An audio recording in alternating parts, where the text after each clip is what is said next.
El rey Salomón recibió planos que ningún arquitecto humano podría haber diseñado solo. Este era el Monte Moría, roca desnuda, viento y silencio. Aquí se levantaría lo imposible. El templo mediría 60 codos de largo, 20 de ancho y 30 de alto. Cada codo debía ser exacto. Salomón negoció con Hiram de Tiro, cedros del Líbano a cambio de trigo y aceite de oliva. 3.300 toneladas de oro. Un costo que ningún reino moderno podría replicar hoy. Jerusalén era entonces una ciudad modesta. El templo que se construiría la cambiaría para siempre. El calor de Judea mataba hombres. Pero la obra no podía detenerse por ninguna razón. 7 años. Eso es lo que costó. 7 años de cada vida dedicada a cada piedra. Un solo hombre debía traducir el plan de Dios en madera, piedra y metal. Hiram Abif. Los cedros del Líbano habían crecido 1000 años. En días se convertirían en el techo de Dios. La resina del cedro sellaba la madera contra la humedad y los insectos. Duraba siglos. La Biblia dice que ningún martillo fue oído en el templo. Las piedras llegaban ya terminadas de aquí. Agua y madera. Sin explosivos, sin hierro. Solo física y paciencia para vencer la roca. El oro venía de Ofir, a meses de viaje. Cada gramo era el resultado de una expedición épica. El cobre debía mezclarse con estaño para crear bronce, la aleación de la civilización antigua. El lino debía tejerse tan fino que permitiera el paso de la luz. Solo manos expertas lo lograban. Los querubines serían de madera de olivo, 5 codos de alto, con alas que tocaban las paredes. La madera de algum solo crecía en Ofir. Nunca antes ni después se vería tanta en Israel. Flotarían las maderas del Líbano por el Mediterráneo hasta Jaffa.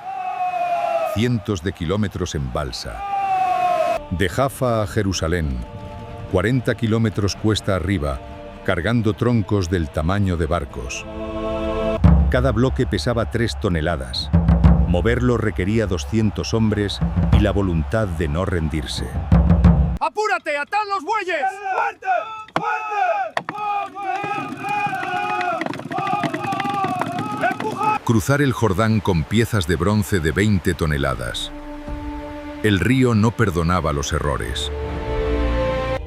Trabajaban de noche cuando el calor cedía. El templo no podía esperar a que el sol fuera amable.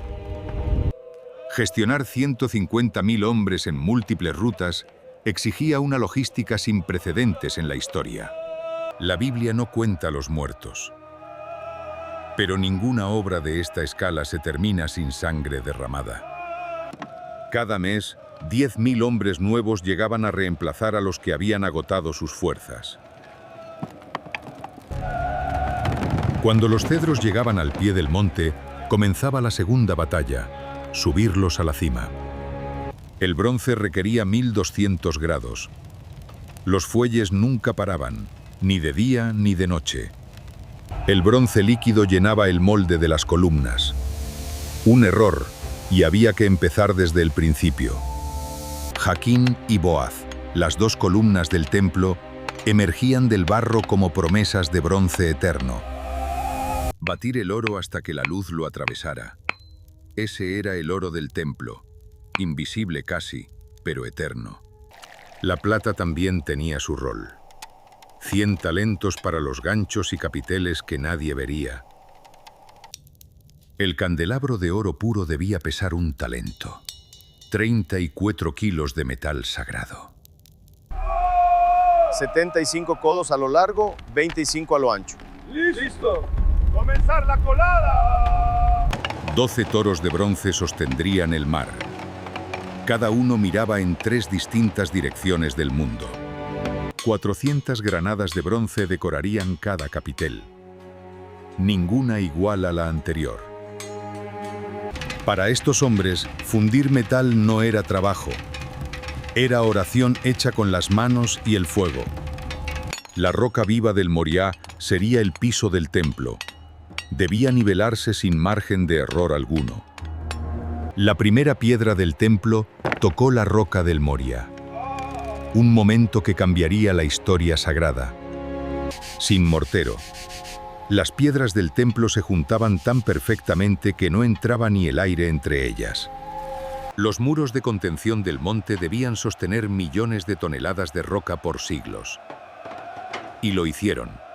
Dentro de los cimientos, una ofrenda sellada. Lo que comenzaba en secreto duraría para siempre.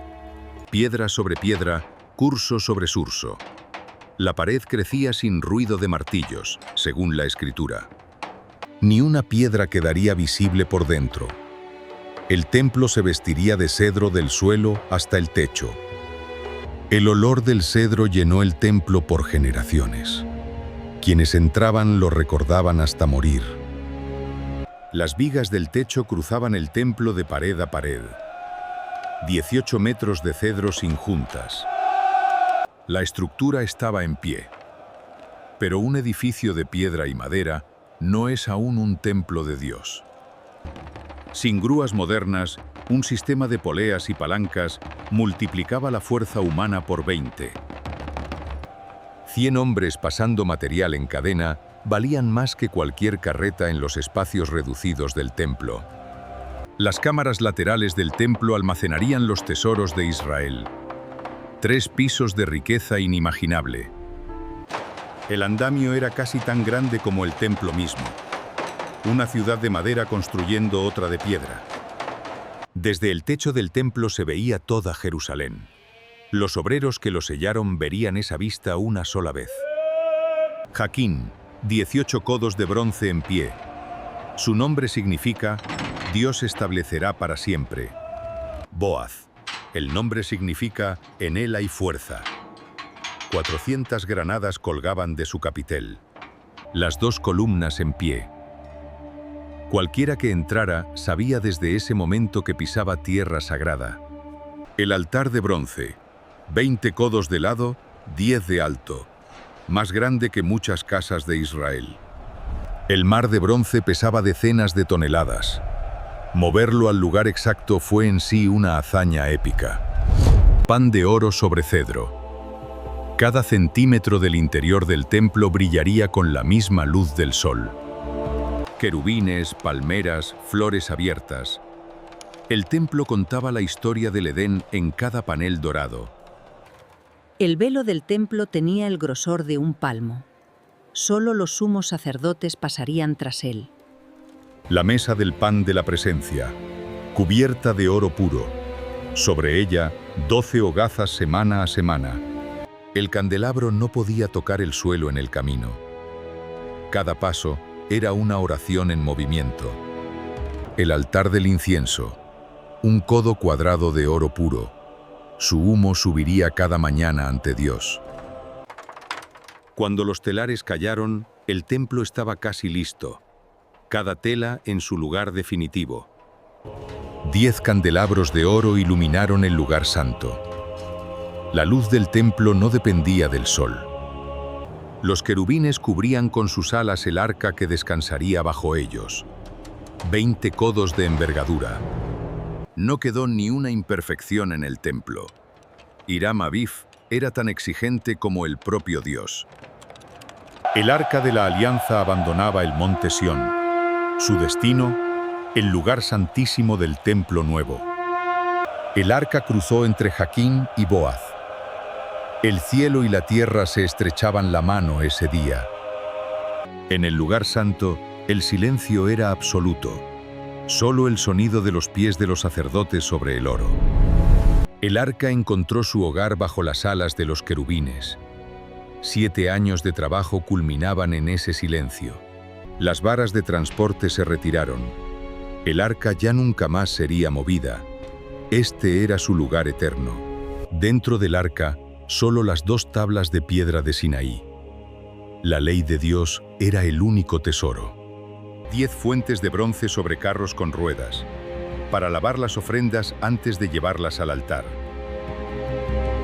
El mar de bronce lleno, 44.000 litros, sobre los lomos de 12 toros de bronce eterno. Salomón contempló 7 años de su reino materializados en piedra, bronce y oro eterno. Todo en su lugar. El inventario del templo de Dios, sin falta, sin error, sin ausencia.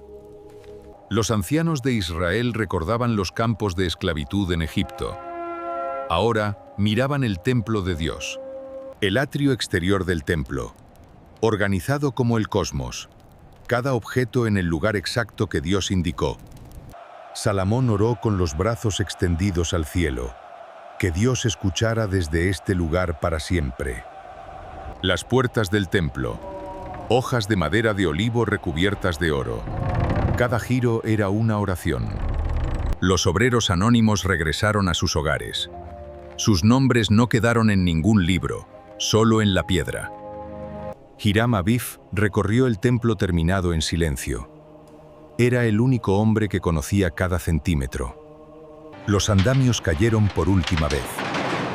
El templo se mostró al mundo sin ocultar nada más. Jerusalén vio el templo terminado por primera vez. Una ciudad entera cayó en silencio asombrado. El templo de Salomón era el centro del mundo conocido.